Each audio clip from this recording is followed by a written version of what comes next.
Everyone, welcome to ZKM chemistry classes. तो भाई आज का लेक्चर बहुत ही प्यारा होने वाला है, बहुत ही इंटरेस्टिंग होने वाला है, क्योंकि आज हम करने वाले हैं क्वेश्चन प्रैक्टिस। भाई किस तरह के क्वेश्चन हमारे एग्जाम में पूछे जाते हैं और उनको सॉल्व करने का सही तरीका कौन सा होता है, कैसे हमें क्वेश्चंस को अटेम्प्ट करना होता है, वो सारी चीजें आज जानने वाले हैं।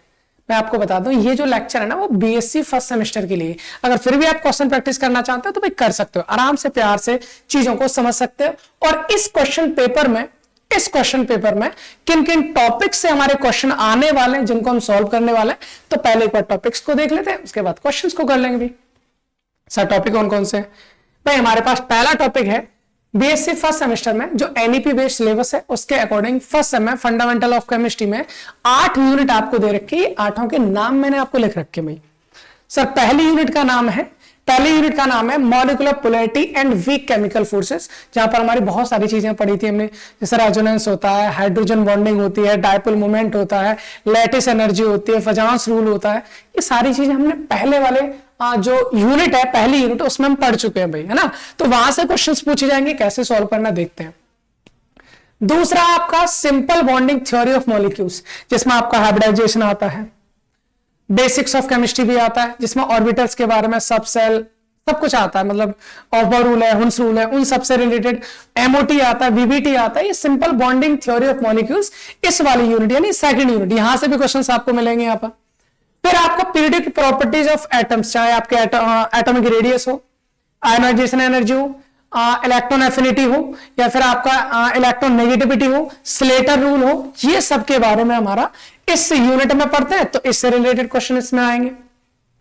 रिकैप्सुलेशन of basics of organic chemistry, इसमें हमारे बहुत सारे फैक्टर्स या इफेक्ट जो होते हैं हमारे ऑर्गेनिक में, चाहे वो हमारा इंडक्टिव इफेक्ट हो, चाहे हमारा मेसोमेरिक इफेक्ट हो, रेजोनेंस हो, एरोमेटिसिटी हो, वो सब यहां था भाई। ये सब हम पढ़ चुके हैं वैसे इस चैनल पे ना, सारी चीजें पढ़ चुके हैं। फिर हम क्वेश्चंस करने वाले हैं। उसके बाद मैकेनिज्म ऑफ ऑर्गेनिक केमिस्ट्री, भाई ऑर्गेनिक केमिस्ट्री में कौन कौन से मैकेनिज्म होते हैं, उससे रिलेटेड क्वेश्चंस आएंगे। स्टीरियो केमिस्ट्री से रिलेटेड क्वेश्चंस आएंगे। बेसिक्स कंप्यूटर सिस्टम यानी कंप्यूटर, बेसिक कंप्यूटर जो, उससे भी क्वेश्चंस आपको यहां पर मिलेंगे। और सबसे महत्वपूर्ण बात, आपका मैथमेटिकल कंसेप्ट फॉर केमिस्ट्री। आपने एक चीज नोटिस करी होगा, अगर आप बीएससी फर्स्ट सेम में है तो आपको फिजिकल केमिस्ट्री से कोई भी यूनिट, कोई भी टॉपिक अभी आपको नहीं दिखा है। ना तो आपने कोई न्यूमेरिकल सॉल्व किया होगा इस सेमेस्टर में, ना ही आपको कोई डेरिवेशन दिखाई दिया होगा, क्योंकि भाई सबको पता है, एनईपी को पता है कि उसको कैसे पढ़ाना है, उसको पता है कि हमको पहले, क्योंकि जब बीएससी करने आते हैं तो वहां पर मैथ वाले बच्चे भी होते हैं, बायो वाले बच्चे भी होते हैं, तो बायो वालों के लिए मैथ का पोर्शन थोड़ा सा टफ पड़ता है, इसलिए उसको समझाने के लिए मैथमेटिकल कंसेप्ट फॉर केमिस्ट्री में हमने डाल दिया है। यानी केमिस्ट्री में यूज होने वाला मैथमेटिक्स क्या होगा, उसको भी हम इसी सेमेस्टर में पढ़ते हैं। तो मैं आपको एक चीज और बता दूं भाई, उसके बाद हम क्वेश्चन सॉल्व करते हैं। पहली यूनिट यानी molecular property of weak chemical forces हम अपने इस यूट्यूब चैनल यानी जेडकेएम केमिस्ट्री क्लासेस पर कर चुके हैं कंप्लीट। दूसरा सिंपल बॉन्डिंग थ्योरी, ये इस नाम से नहीं मिलेगा आपको, यहां पर बेसिक्स ऑफ केमिस्ट्री, हाइब्रिडाइजेशन और एमओटी, ये 3 आपके यूनिट अलग अलग मैंने एक्चुअल में प्लेलिस्ट बना रखी, तो वो आपका सारा का सारा जो कंटेंट है वो इस यूनिट से है। थर्ड आपका पीरियड प्रॉपर्टीज ऑफ एटम्स, ये हमने यूनिट 3 के नाम से डाल रखा है, ये यूनिट 4 के नाम से भी डाल रखा है, यूनिट 5 भी हमने कर ली है। और unit 8 mathematical concept for chemistry, ये भी हमारी चल रही है, तो इस पे हम काम कर रहे हैं। तो ये हमारा अभी तक पढ़ चुका है। ये 2 यूनिट हमारी रहेंगी तो कोई प्रॉब्लम नहीं। टाइम का इश्यू है थोड़ा सा, इसलिए कंप्लीट नहीं कर पाए, क्योंकि एग्जाम आने वाले, प्रैक्टिस जरूरी थी। लेकिन आपको टेंशन नहीं लेनी, क्योंकि हम क्या करने वाले हैं भाई, जो भी क्वेश्चंस हम करेंगे, इन दोनों यूनिट से जो भी क्वेश्चंस आएंगे, मैं उनका कंसेप्ट आपको साथ के साथ यहां पर समझाने वाला हूं। फिलहाल हम जो करने वाले हैं वो करने वाले हैं भाई क्या, पीवाईक्यू यानी प्रीवियस ईयर क्वेश्चंस। और ये मैंने आपको एक क्वेश्चन पेपर ले रखा है, जिसमें 2023-2024 में जो क्वेश्चन पेपर आपका फर्स्ट ईयर में आया था, उसका मैंने ले रखा है, ठीक है ना। हम इसको सॉल्व करने वाले हैं भाई, हम इस पेपर को सॉल्व करने वाले। चलिए फिर स्टार्ट करते हैं ना, इसको हम स्टार्ट करते हैं कि क्या होगा हमारा। तो इसमें हम एक काम करेंगे भाई, पूरे पेपर को कंप्लीट एक साथ सॉल्व नहीं करेंगे। हाँ, एक और चीज बता दूं मैं, 2023-24 का अभी हम सॉल्व कर रहे हैं, 2022-23 का और 2021-22 का हम जो क्वेश्चन पेपर है उसको कंप्लीट मैं सॉल्व कर चुका हूं। उनमें सभी क्वेश्चन मैंने एक ही वीडियो में लगाए थे, है ना। तो आप देख सकते हैं उनमें कैसे कैसे सॉल्यूशन किया था वहां पर। 2023 और 24 का जो सॉल्यूशन हम करने वाले हैं, हम एक साथ एक वीडियो में सारे क्वेश्चंस नहीं करेंगे क्योंकि वीडियो थोड़ी सी लेंथी हो जाती है, फिर देखने में आपको भी प्रॉब्लम होती है। इसलिए हम 10 क्वेश्चन पर डे करने वाले हैं, डेली 10 क्वेश्चंस प्रैक्टिस। तो 10-10 क्वेश्चन करेंगे। ओवरऑल आपको पता है एक पेपर में 75 क्वेश्चन होता है, 65 करने होता है, तो 75 क्वेश्चन है, तो एक लास्ट लेक्चर में हम 15 क्वेश्चन सॉल्व कर लेंगे। तो वही करते हैं। चलिए फिर स्टार्ट करते हैं। आज का अपना पहला क्वेश्चन है, क्या क्वेश्चन है भाई? Correct order of radii would be, इनमें से आपकी करेक्ट रेडियस किसकी होगी? आपको त्रिज्या बतानी भी, एटम की रेडियस बतानी है कि ये जो ऑप्शन है आपको क्या क्या चीज दे रखी है। यहां पर अगर आप देखो, आपको यहां पर आई दिखेगा, आई पर पॉजिटिव दिखेगा और आई पर नेगेटिव दिखेगा। आपसे पूछा है कि इन तीनों में किसका साइज बड़ा है, किसका छोटा है, किसका और छोटा है। इनको क्रम में व्यवस्थित करना है भाई। इस तरह के अगर क्वेश्चन आपको करने हैं तो आपको एक काम करना है, क्या करना भाई? ये सारे के सारे कंसेप्ट हम जान चुके हैं। ये यूनिट आपकी नंबर 3 से पूछा गया, एटॉमिक रेडियस से। तो पहले क्वेश्चन का आंसर करते हैं कि पहले क्वेश्चन का हमारा आंसर क्या होगा, क्योंकि हमको पता है सर, क्या पता है? हमको दिया गया है आई नेगेटिव, आई पॉजिटिव। सर यही 3 चीजें तो दी गई है, बिल्कुल दी गई है सर। यही 3 चीजें दी गई, बिल्कुल दी गई। सबसे पहले सर एक बार ये और बता दो एटॉमिक रेडियस होता क्या है। वैसे तो हमने पढ़ रखा है, अगर आपने चैनल पे सारे लेक्चर्स कर रखे तो बहुत अच्छी बात है, नहीं कर रहे तो जाकर देख लीजिए एक बार, है ना। अगर हम बात करें सर क्या होता है, हमें बता दीजिए एटॉमिक रेडियस। भाई रेडियस का नाम सुना है? बिल्कुल सुना है सर। रेडियस क्या होता है हमको बचपन से पता है सर। अगर हमारे पास कोई सर्किल है, उसके बीच में एक सेंटर होता है और सेंटर से सरकमफ्रेंस के बीच की दूरी को रेडियस कहते हैं। क्या कहते हैं इसको? रेडियस कहते हैं सर। ये तो एक सर्कल है, ये तो सर्कल है। हमें एटम के बारे में बताओ, एटम क्या होता है? भाई हमको एक चीज पता है बस एटम के बारे में, क्या सर? बीच में न्यूक्लियस होता है, बिल्कुल होता है सर। न्यूक्लियस के चारों ओर क्या होता है सर? चारों ओर तो उसके पास सेल होते हैं, उन सेल में कौन रहता है? इलेक्ट्रॉन्स रहता है। सेंटर पे न्यूक्लियस, सेल्स में इलेक्ट्रॉन। सबसे बाहर वाली सेल और न्यूक्लियस के बीच की दूरी को हम क्या कहेंगे? एटॉमिक रेडियस कहते हैं। क्या कहते हैं भाई? Atomic radius. सर इनके बीच में एटॉमिक रेडियस का क्या चक्कर है? अब एक चीज बताएं आपको, यहां पर सोचो, जितना ज्यादा पॉजिटिव होगा, यहां पर जितना ज्यादा पॉजिटिव होगा, आप ध्यान से सुनना भाई, जितना ज्यादा पॉजिटिव होगा वो इलेक्ट्रॉन को उतना ज्यादा खींचेगा। सर पॉजिटिव बढ़ेगा, इलेक्ट्रॉन को खींचेगा, पॉजिटिव बढ़ा, इलेक्ट्रॉन को खींचा। सर एक चीज समझ में आ रही है, अगर एटम सेम हो, अगर मैं उस पर पॉजिटिव चार्ज बढ़ा दूं तो वो इलेक्ट्रॉन को अपनी ओर खींचेगा, तो साइज क्या हो जाएगा? कम। सर यहां से मुझे एक चीज समझ में आ रही है सर। क्या समझ में आ रहा है? अगर मैं एटॉमिक रेडियस की बात करता हूं, किसकी बात करता हूं? Atomic radius. तो वो मेरा क्या भाई? इनवर्सली प्रोपोर्शनल है सर। किसके? पॉजिटिव चार्ज के। क्यों? क्योंकि पॉजिटिव चार्ज बढ़ेगा तो इलेक्ट्रॉन खींचेगा तो हमारी रेडियस जो है वो क्या हो जाएगी? कम। सर एक तो ये कंडीशन होगी, ठीक है सर। दूसरी चीज अगर हमारे पास कंडीशन क्या होती है? नेगेटिव चार्ज बढ़ता है सर, पॉजिटिव उतना ही है। जैसे मान लीजिए मेरे पास में 20 लोग हैं, मुझे 20 लोगों को खींचना है। 20 लोग इधर है, 20 लोगों को खींचना है, ठीक है खींच पा रहे हैं। अब मैं क्या करता हूं, मैंने एक काम कर दिया भाई, 20 लोगों के सामने मैंने 19 लोग कर दिए, तो 19 लोगों को वो जल्दी अच्छे से खींच लेंगे और ज्यादा पास में और ज्यादा खींच लेंगे। यानी कि अगर मैं नेगेटिव को कम कर रहा हूं, जैसे ऐसे मान के चलते हैं, चलो इन्हीं से सॉल्व करते हैं, इन्हीं से लेके चलता है, इसमें कोई प्रॉब्लम नहीं। आपको पता है तो बहुत अच्छी बात है, नहीं पता तो कोई दिक्कत नहीं। आयोडीन का जो एटॉमिक नंबर होता है ना भाई 53 होता है। आयोडीन का एटॉमिक नंबर कितना होता है? 53। एटॉमिक नंबर तो 53 है। या प्रोटॉन्स की बात करते हैं, प्रोटॉन का होता है भाई पॉजिटिव चार्ज, यहां का पॉजिटिव चार्ज। आई का मतलब है यहां पर प्रोटॉन है 53, आई नेगेटिव का मतलब भी 53 प्रोटॉन है, आई पॉजिटिव का मतलब भी 53 प्रोटॉन है। इसमें तो सर कोई प्रॉब्लम नहीं है, ये तो सिंपल सी चीज है, ठीक है। अब हमें बात करनी है इलेक्ट्रॉन्स की। ये तो पॉजिटिव चार्ज हो गया जो तीनों में सेम है। इलेक्ट्रॉन्स, सर अगर हमारे पास कोई न्यूट्रल एटम होता ना तो जितने प्रोटॉन उतने इलेक्ट्रॉन होते हैं। सर यहां पर कोई चार्ज नहीं है तो जितने प्रोटॉन उतने ही इलेक्ट्रॉन होंगे। यहां आ जाइए, पॉजिटिव का मतलब है इलेक्ट्रॉन को निकलना, नेगेटिव का मतलब है इलेक्ट्रॉन को आ जाना। सर यहां से क्या होगा, यहां है नेगेटिव, नेगेटिव मतलब इलेक्ट्रॉन आ गया। सर कितने नेगेटिव है, एक है, तो एक इलेक्ट्रॉन एक्स्ट्रा आ जाएगा, तो इलेक्ट्रॉन ले जाएंगे 54। ठीक है, यहां ये भाई पॉजिटिव का मतलब है निकलना। सर कितने पॉजिटिव है, एक, एक कम कर दीजिए तो कितना हो जाएगा 52। बस खत्म कहानी, बस खत्म कहानी। क्या खत्म कहानी भी है, इन तीनों की कहानी देखिए, इन तीनों की कहानी देखिए। क्या देखेंगे भाई इन तीनों की कहानी, जरा देखिए। जहां 53 लोग हैं, 53 पॉजिटिव हैं, जो 53 नेगेटिव को खींचेंगे, 53 पॉजिटिव 53 नेगेटिव को खींच रहे हैं, इतना खींच गए। अगले वाले केस में देखो, यहां पर क्या 53 लोग यानी 53 पॉजिटिव है जो 54 नेगेटिव को खींच रहे हैं। तो भाई 53 जितना 53 को खींच रहे हैं, 54 इतना खींच पाएंगे, नहीं खींच पाएंगे ना। 54 नेगेटिव है तो वो थोड़ा सा दूर होंगे। भाई एक चीज सोचो, मेरे पास पॉजिटिव लोग हैं 53, नेगेटिव लोग 53 हैं, तो जितना खींच सकते हैं उतना खींच दिया। अब मेरे पास खींचने वाले जो हैं वो कितने 53, लेकिन जिनको हमें खींचना वो हो गए 54, तो वो तो और दूर थोड़ा सा भाग जाएंगे ना, तो मतलब इनका साइज थोड़ा सा बढ़ जाएगा।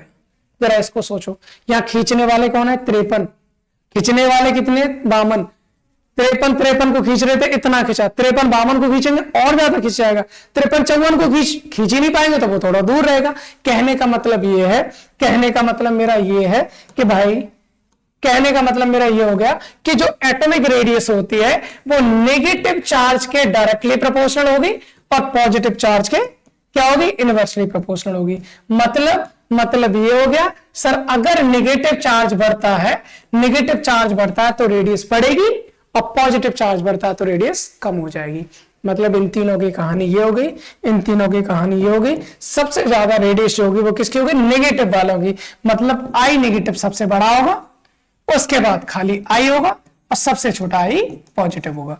जरा हम इधर जाके चेक करें, जरा हम इधर जाके चेक करें। भाई सबसे बड़ा आई नेगेटिव, फिर I and then I positive.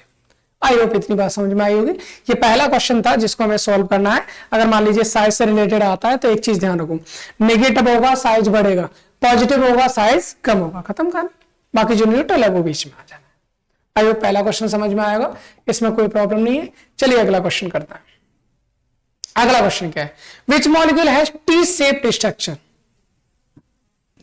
तीन टाइप के मॉलिक्यूल, चार टाइप के मॉलिक्यूल है हमारे, BCl3, BCl3, NH3, ClF3 और PCl3। इन चारों में कौन हमारा क्या है, शेप रखेगा। कौन सी शेप भाई, ये शेप रखने वाला हमारा पी शेप स्ट्रक्चर। ठीक है, तो हम एक काम करते हैं, चारों को पहले तो लिख लेते हैं। यहां पर एक हमारे पास BCl3 है, BCl3। ठीक है, दूसरा क्या है भाई, दूसरा NH3 है सर, NH3 है।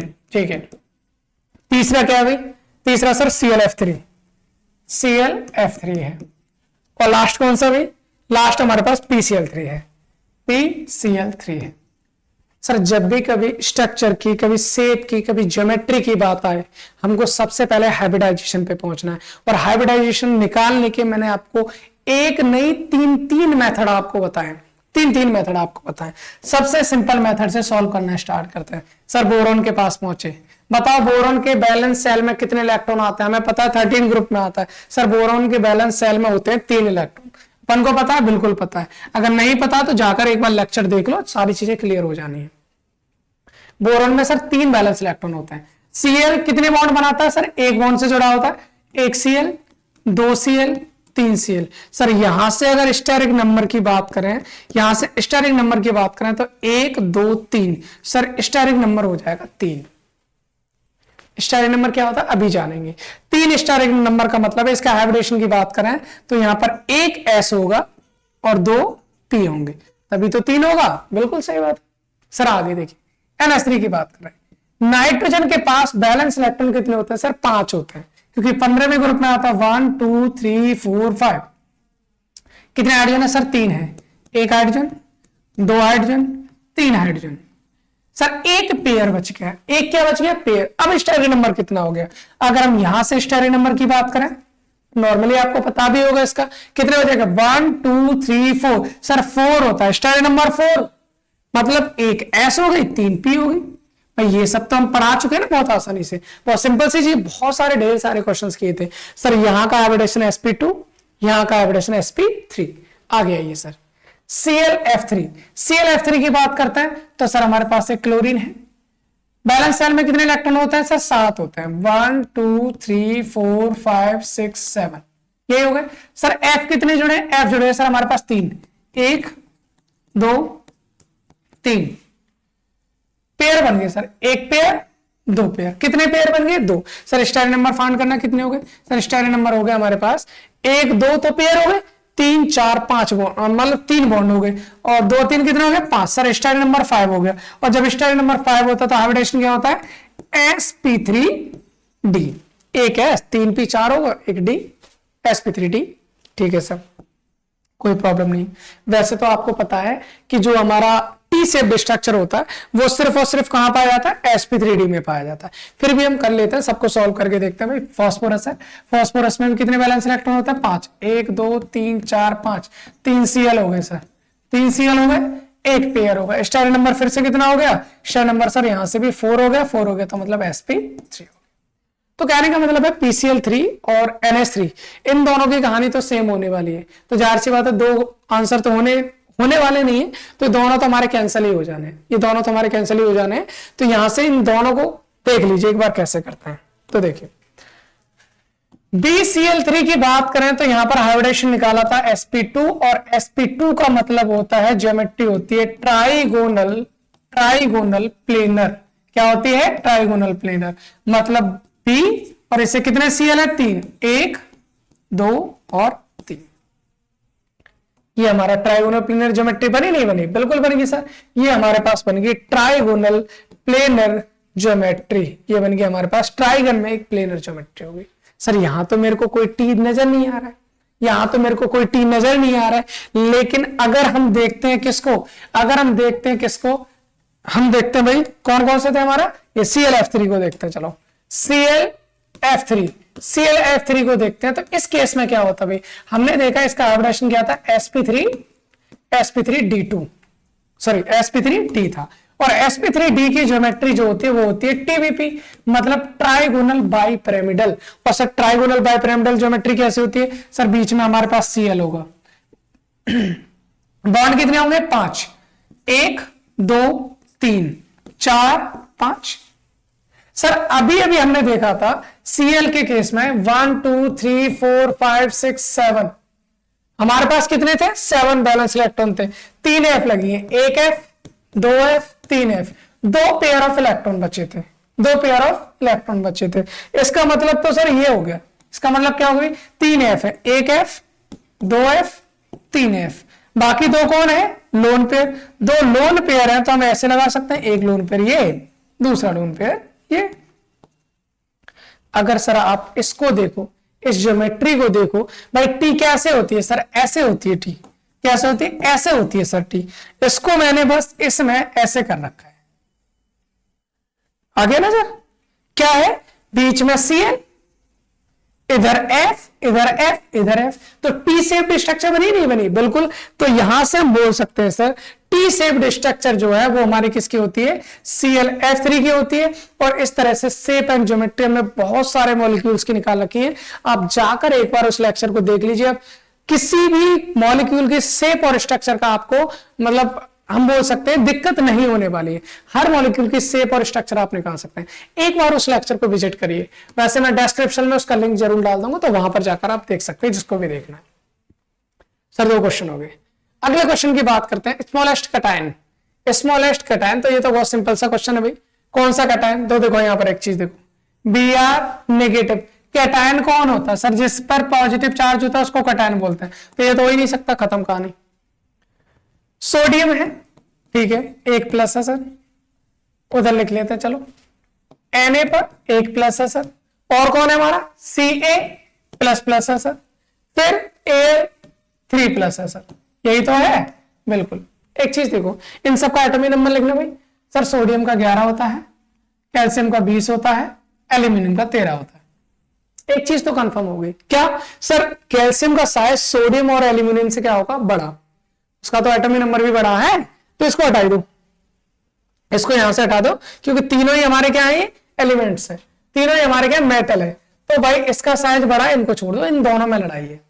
क्या लड़ाई भाई?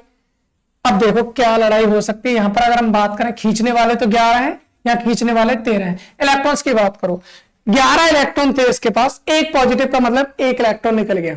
सर 11 में से एक निकला तो 10 बचेंगे ना, बिल्कुल सही बात। इधर आना भाई, 13 में से 3 निकला तो भी 10 बचेंगे। अब एक चीज है, यहां 10 लोग खींच रहे हैं किसको, 10 लोग खींच रहे हैं, सॉरी 11 लोग खींच रहे हैं 10 को, यहां 13 लोग खींच रहे हैं 10 को। कौन ज्यादा खींचेगा, कौन ज्यादा खींचेगा भाई? ये 13 वाला ज्यादा खींचेगा ना, 13 वाला 10 को ज्यादा खींचेगा, मतलब ज्यादा खींचेगा तो साइज कम हो जाएगा। हम क्या सुनने वाले, हमको चाहिए सर स्मॉलेस्ट कटाइन, छोटा कटाइन। अभी अभी जाना था, अभी अभी जाना था। एटॉमिक रेडियस, अगर पॉजिटिव चार्ज बढ़ता है तो एटॉमिक रेडियस हमारी क्या होती है, कम होती चली जाती है। हमको कम ही करना है तो ज्यादा पॉजिटिव होना चाहिए, लेकिन इलेक्ट्रॉन्स आपके सेम हो तो यहां पर देखिए ज्यादा पॉजिटिव कहां, Al में, इसलिए हमारा इसका सही आंसर हो जाएगा Al3+। आई होप इतनी बात समझ में आई होगी। ये बहुत सिंपल सा क्वेश्चन था। अगला क्वेश्चन अब हम करते हैं। अगला क्वेश्चन है हमारा भाई क्या, geometry of IF7 molecule is. फिर से देखो ज्योमेट्री, कितने सारे क्वेश्चंस हमारे ज्योमेट्री से पूछे जा रहे हैं। तो ये हमारी सेकंड यूनिट में जो हाइब्रिडाइजेशन वाला कॉन्सेप्ट है वहां से सारे के सारे क्वेश्चंस पूछे जा रहे हैं। तो जाके एक बार विजिट कर लो क्योंकि बहुत इंपॉर्टेंट टॉपिक है हमारा वो। तो अब हम बात करने वाले हैं भाई ज्योमेट्री और IF7। आपने निकाल भी लिया होगा, जिसको पता होगा भाई इसका क्या आंसर होता है। हमको एक ही आंसर पेंटागोनल बाइपिरामिडल होता है, जिसको हम PVP कहते हैं। सर कैसे पता है? ये तो हमने बहुत बार किया है क्वेश्चन, ये हमने बहुत बार जब हम पढ़ रहे थे कई बार इसको सॉल्व किया था हमने। अगर हम बात करते हैं यहाँ पर IF7 की, IF7 सर आयोडीन है, ठीक है। बैलेंस इलेक्ट्रॉन कितने होते हैं सर आई में? 7 होते हैं। 1 2 3 4 5 6 7। क्लोरीन कितने लगे? वो भी 7 लगे। तो 1 2 3 4 5 6 7। सर स्टाइलिंग नंबर कितना हो गया? स्टाइलिंग नंबर भी सर 7 ही हो गया। 7 हो गया। तो 7 के केस में हम एक चीज जानते हैं, कि अगर हमारे पास जो स्टाइलिंग नंबर है ना वो अगर 4 से ज्यादा मतलब 5 है तो उसमें एक चीज होती है भाई। पहले आपको एक काम करना है, क्या करना है, जो भी हमारे पास सेंट्रल एटम होता है उससे एक लिगेंड ऊपर, मतलब एक एटम ऊपर दूसरा एटम नीचे, बाकी जितने बचे हैं उनको बीच में लिख देते हैं। अगर स्टाइलिंग नंबर 5 है, एक ऊपर एक नीचे 3 बीच में। स्टाइलिंग नंबर 6 हो गया, एक ऊपर एक नीचे 4 बीच में। स्टाइलिंग नंबर 7 हो गया, एक ऊपर एक नीचे 5 बीच में। एग्जैक्टली 5 बीच में आएंगे, 1 2 3 4 5। और ये पांचों को अगर मैं आपस में मिलाना चाहूं, देखो अगर मैं इनको आपस में पांचों को मिला दूं, तो आप एक चीज देखोगे, पेंटागन बनना भाई। ये क्या बनना है हमारा? पेंटागन। और इससे ये हमारे पास क्या बनना है?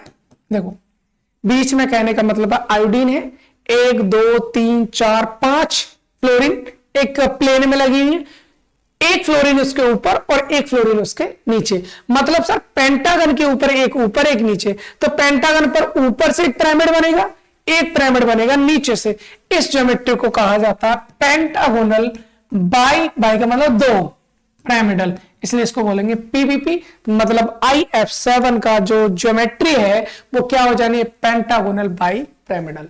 आई होप समझ में आ गया होगा, इसमें कोई प्रॉब्लम नहीं है। तो हमारे 4 क्वेश्चन हो चुके हैं। क्वेश्चन नंबर 5 की ओर आते हैं। क्या कहता है सर क्वेश्चन?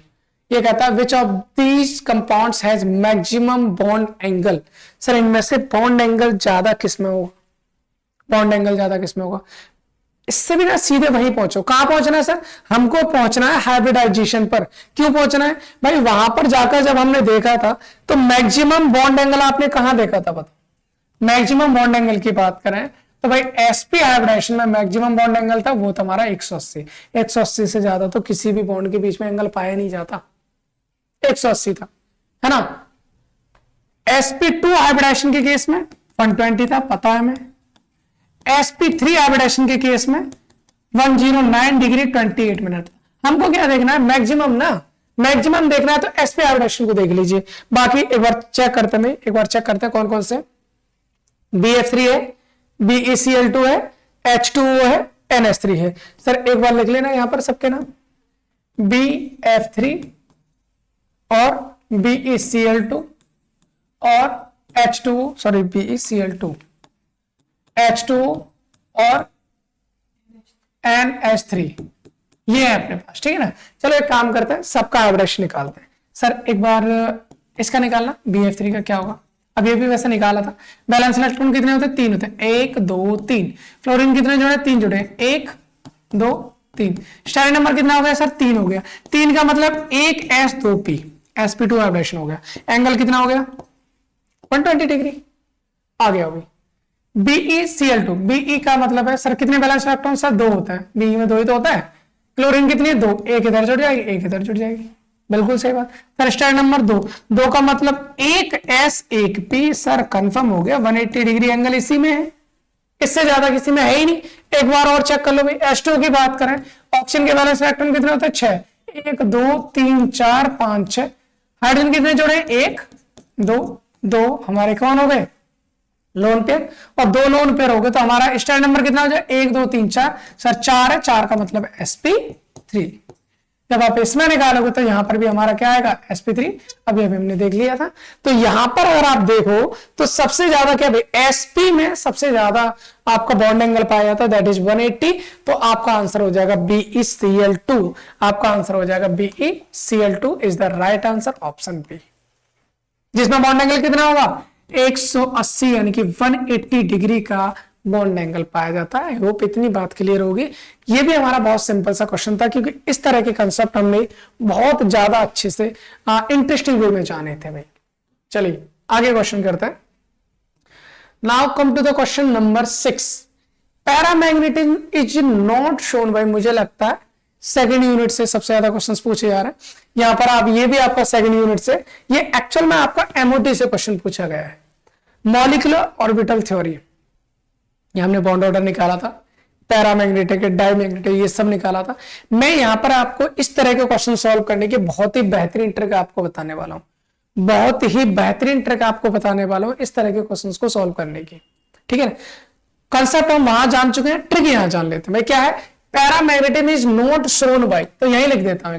देखिए क्या, पैरामैग्नेटिक इनमें से कौन सा शो नहीं करेगा।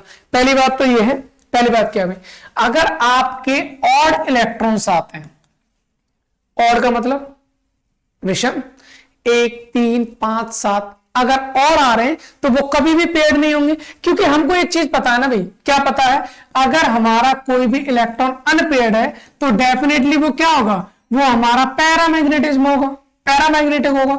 अगर सारे के सारे इलेक्ट्रॉन पेयर्ड हो गए तो वो हमारे पास डायामैग्नेटिक हो जाएगा, डायामैग्नेटिक हो जाएगा, ये तो पता है ना। तो पैरा अगर अनपेयर्ड है तो पैरा होना ही होना है, और जाहिर सी बात है अगर ऑड इलेक्ट्रॉन आ गए, ऑड इलेक्ट्रॉन आ गए, विषम इलेक्ट्रॉन आ गए, तो भाई वो तो टोटल पेयर्ड हो नहीं सकते, और टोटल पेयर्ड नहीं होंगे तो ऑड इलेक्ट्रॉन वाले तो सबके सब क्या होते हैं, पैरामैग्नेटिक होते ही होते हैं। सर ये तो रही सिंपल सी एक कहानी, इसके अलावा दूसरी कहानी भी बताएंगे। अब देखिए यहां पर इलेक्ट्रॉन्स काउंट करें, बिल्कुल कर लीजिए। सर O2 पर नेगेटिव है, O2 नेगेटिव का मतलब सर एक ऑक्सीजन होगा, दूसरा O नेगेटिव होगा, तभी तो मिलकर O2 नेगेटिव बना है, बिल्कुल सही बात है। सर H2 में H2 प्लस का क्या मतलब है, H है, दूसरा H प्लस है, तभी तो जाकर H2 पॉजिटिव बनेगा, बिल्कुल सही बात है सर। O2 में O प्लस O से O2 बनना है सर। O2 माइनस माइनस में क्या है, O2 minus plus O minus, sorry O minus plus O minus से मिलेगा आपका O2 2 माइनस। इतनी बात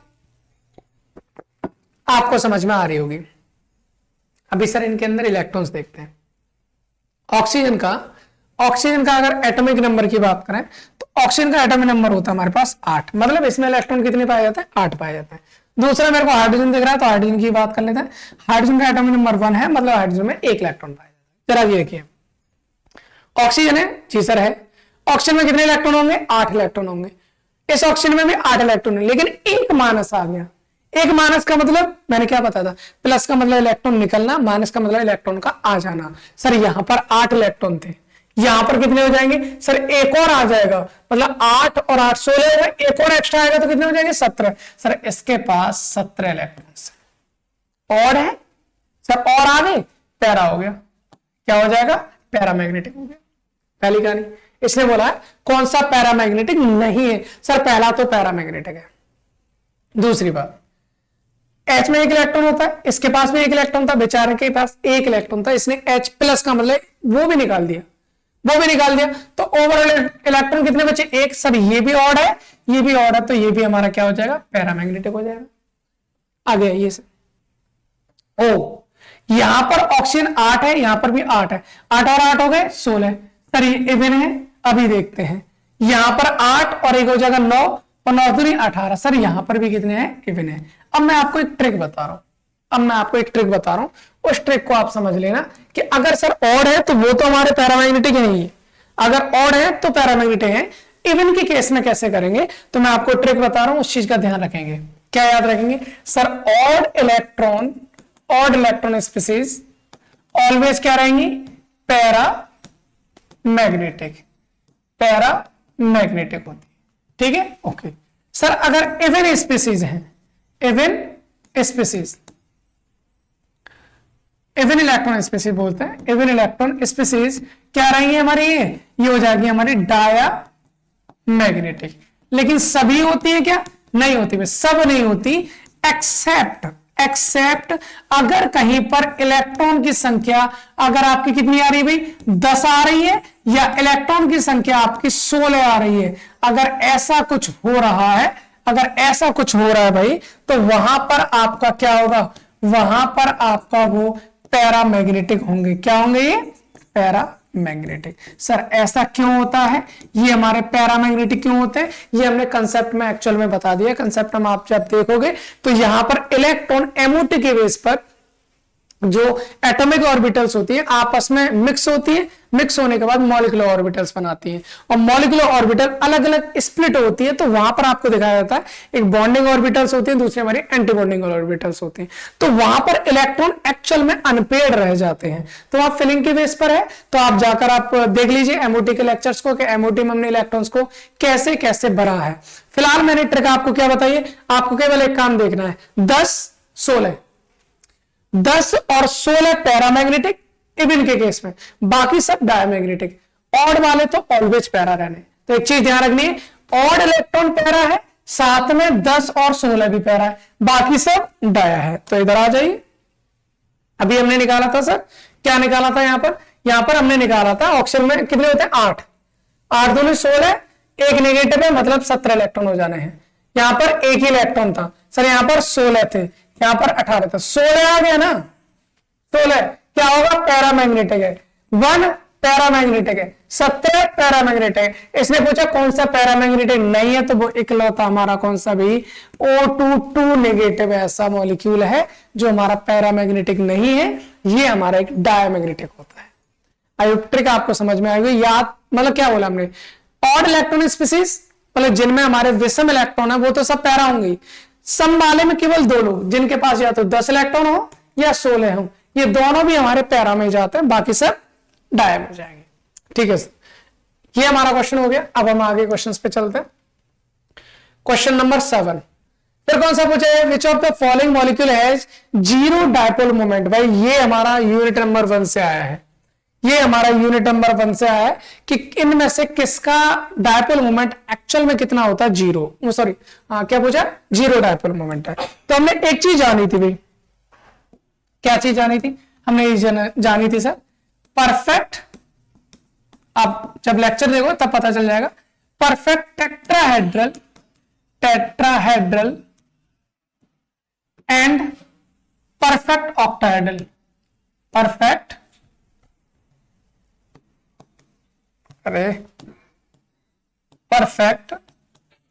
ऑक्टाहेड्रल, परफेक्ट टेट्राहेड्रल और परफेक्ट ऑक्टाहेड्रल, इन दोनों के लिए डायपोल मोमेंट की वैल्यू कितनी होती है? ऑलवेज 0। और सर हम अगर बात करें CH4 की, तो CH4 में जो कार्बन होता है, इससे एक हाइड्रोजन इधर होगा, दूसरा हाइड्रोजन इधर होगा, तीसरा हाइड्रोजन हमारा अबव द प्लेन होता है और चौथा हाइड्रोजन हमारा बिलो द प्लेन होता है। सर ये हमारे परफेक्ट टेट्राहेड्रल होता है, ये हमारे पास एक परफेक्ट टेट्राहेड्रल होता है, इसमें कोई प्रॉब्लम आपको नहीं होनी चाहिए। और अगर परफेक्ट टेट्राहेड्रल है तो इसके लिए जो डायपोल मोमेंट है उसकी वैल्यू कितनी होगी? 0। उसकी वैल्यू क्या हो जाएगी? 0। तो यहां पर आपको ऑप्शन दे रखा है भाई, क्या ऑप्शन दे रखा है जरा देखिए इधर, जरा देखिए इधर। आपसे कहा CCl4, CHCl3, CH3Cl या CH2Cl। एक चीज देखिए, जिसमें चारों के चारों एटम सेम लगे हुए वो परफेक्ट टेट्राहेड्रल हो गया। अगर हम इसकी बात करें, यहां पर हाइड्रोजन लगा रखे, अगर मैं हाइड्रोजन के अलावा यहां पर क्या लिख दूं भाई? Cl लगा दूं, या क्या लगा दूं? Cl, या Cl, तो परफेक्ट टेट्राहेड्रल हो गया। और परफेक्ट टेट्राहेड्रल हो गया, अगर हमारा CCl4 परफेक्ट टेट्राहेड्रल हो गया तो इसका डायपोल मोमेंट हो जाएगा 0। इसकी अगर हम बात करें भाई, एक आपको दे रखा है, मान लीजिए कौन सा दे रखा है? दूसरा दे रखा है सर CHCl3, मतलब 3 तो Cl है, 3 क्या है हमारे? Cl लगे हुए हैं, एक हमने H लगा रखा है, एक हमने क्या लगा रखा है? H। तो हमने डायपोल मोमेंट हमने जानते हैं वेक्टर क्वांटिटी होती भी, इसका डायपोल मोमेंट इधर होगा, इसका डायपोल मोमेंट इधर होगा, इसका डायपोल मोमेंट इधर होगा, और इसका डायपोल मोमेंट इधर होगा। ये तो कभी एक दूसरे को कैंसिल करेंगे नहीं, और करेंगे नहीं तो यहां पर dipole moment is not equal to 0। लेकिन इसके केस में क्या आता है? इन दोनों का डायपोल मोमेंट इस साइड जाता है, तो इन दोनों का डायपोल मोमेंट इस साइड जाता है, जो एक दूसरे को कर देता है कैंसिल। सर इसका डिटेल लेक्चर हम बना चुके हैं, एक बार वहां जाके विजिट कर सकते हैं, ठीक है। तो फिलहाल हमें अपने क्वेश्चन के पॉइंट ऑफ व्यू से क्या जानना है, जो परफेक्ट टेट्राहेड्रल है या ऑक्टाहेड्रल है उसका डायपोल मोमेंट 0 होता है, और वो हमें एक ही दिखाई दे रहा है, और वो है हमारा CCl4। सारे एटम सेम होने चाहिए, ठीक है सर, ये हो गया। अब हम आगे क्वेश्चन पे करते हैं। Question number 8, which of the following species is not paramagnetic? फिर से वही आगे कहानी, कौन सा इनमें से पैरामैग्नेटिक नहीं है? कौन सा पैरामैग्नेटिक नहीं है? मतलब आपसे डायमैग्नेटिक पूछा, तो मैंने क्या बताया था? ऑड वालों को निकाला, इवन वालों को निकालने 10 और 16 को। जरा देखिए भाई, यहां पर नाइट्रोजन में होता है सर कितने इलेक्ट्रॉन? 7। ऑक्सीजन में कितने होता है? 8। और 2 14 1 15, मतलब सर यहाँ 15 इलेक्ट्रॉन मिलेंगे, ठीक है। ऑड हो गया, पैरा हो गया सर, आ गया ये। कार्बन में कितने होता है? कार्बन में 6 होता है, ऑक्सीजन में 8 होता है, ओवरऑल कितने हो जाएंगे? 14।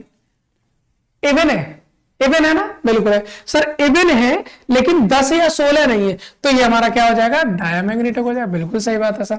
आगे ऑन करना B2, B2 की बात को, बोलो कितना होता है? 5, 2 में कितना हो जाएंगे? 10।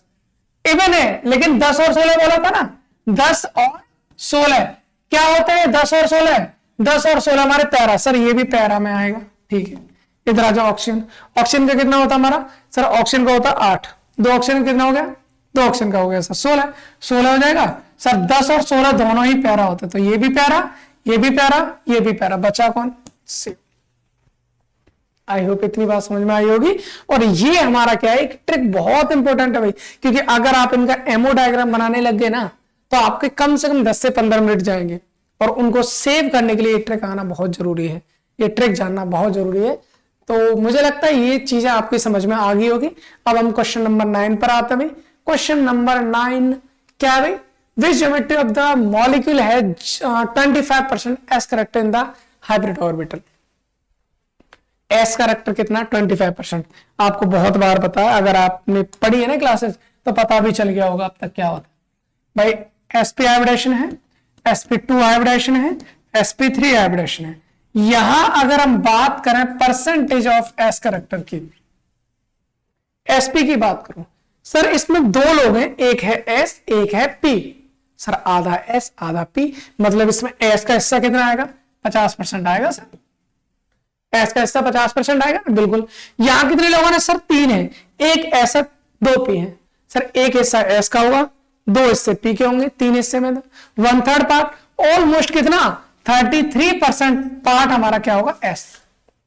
यहां 4 लोग हैं सर, एक s है, 3 p है, एक s है, 3 p है। तो जरा देखिए भाई, 4 लोग हो गए, 3 हिस्से p के पास, एक हिस्सा किसके पास? s के पास, 1/4 मतलब 25%, 25%। और आपको पता है अगर sp है तो ज्योमेट्री लीनियर होती है, sp2 है तो ज्योमेट्री ट्राइगोनल प्लेनर होती है, और अगर आपका sp3 है तो ज्योमेट्री टेट्राहेड्रल होती है, टेट्राहेड्रल होती है। क्या पूछा है सर हमसे? हमसे पूछा 25% करेक्टर रखना है उसका, किसका? एस का, एस करेक्टर। तो बताओ कौन सी ज्योमेट्री होगी? तो हमने देख लिया सर 25% तो टेट्राहेड्रल में आ रही है, तो आंसर कौन सा हो जाना अपना? सर आंसर हो जाएगा अपना टेट्राहेड्रल, टेट्राहेड्रल। क्लियर है सर, कोई प्रॉब्लम है ही नहीं इसमें, आसान है चीजें। चलिए फिर अपना आज के सेशन का लास्ट क्वेश्चन और देखते हैं क्या कहता है लास्ट क्वेश्चन हमारा। Among the following the species having seesaw shape is, कौन सा इनमें से seesaw shape बताता? भाई हमको पता है, देखकर हम बता सकते हैं। बहुत ही आसान सा क्वेश्चन है ये, बहुत ही आसान सा क्वेश्चन है और आंसर हमारा SF6, क्योंकि हमने इसको क्लास में कर चुके हैं, हम इसको क्लास में कर चुके हैं। क्या क्वेश्चन है भैया? क्वेश्चन है सर SF6, SF6, SF4। क्या क्वेश्चन है भाई? SF4 है सर क्वेश्चन। करना कैसे भाई? सल्फर का अपन को पता है 6 इलेक्ट्रॉन होते हैं बैलेंस, 1 2 3 4 5 6, 4 फ्लोरीन जुड़े, 1 2 3 4, एक लोन पेयर। सर कितना हुआ? 4 और 1 5 हो गए सर। 5 में तो हमने जाना था TBP, ट्राइगोनल बाइपिरामिडल। सर बीच में सल्फर होगा, TBP कैसे बनाते हैं? मैंने क्या कहा? 5 या उससे ज्यादा है तो एक ऊपर एक नीचे, बाकी जितने बचे बीच में। सर कितने बचेंगे? 5 है ना, एक ऊपर एक नीचे गया, 3 बचेंगे, 1 2 3, और ये तीनों आपके कहां होने चाहिए? ये तीनों आपके प्लेन में होने चाहिए, तभी तो ट्राइगोनल प्लेनर ज्योमेट्री बनेगी, सॉरी ट्राइगोनल बाइपिरामिडल ज्योमेट्री बनेगी। बिल्कुल सही बात है सर। इसमें आपको एक चीज दिखाई दे रही है, क्या दिखाई दे रहा है सर? एक चीज तो ये है कि यहां पर हमारा एक लोन पेयर है, और लोन पेयर हमेशा आपको बीच में लगाना है। इस केस में सर बीच में लगाएंगे तो क्या हो जाएगा? बीच में लगाएंगे तो ये हो जाएगा, यहां पर आ गया अपने पास एक लोन पेयर। बाकी क्या बचा सर? फ्लोरीन कितनी है? 4, 1 2 3 4। सर इसी को बोला जाता है सीसॉ शेप। इसी को क्या कहेंगे हम? सीसॉ शेप कहते हैं। आई होप इतनी बात आपको समझ में आ गई होगी, इसमें कोई प्रॉब्लम नहीं होनी चाहिए। सर 10 क्वेश्चन आज के लेक्चर के हमने कर लिए, और बाकी 10 क्वेश्चन मतलब बाकी जो अगले क्वेश्चंस हैं वो हम करेंगे पर डे 10 लेक्चर के हिसाब से। तो अगले अब तक हमने 1 से 10 तक कर लिए, 11 से 20 तक हम अगले वाले लेक्चर में करने वाले। तब तक आपको थोड़ा सा वेट करो और एंजॉय करो, सबको शेयर करो भाई, जितना हो सकता है वहां तक सभी को शेयर कीजिए। चलिए मिलते हैं अगले लेक्चर में एक नई एनर्जी के साथ। Thanks for watching.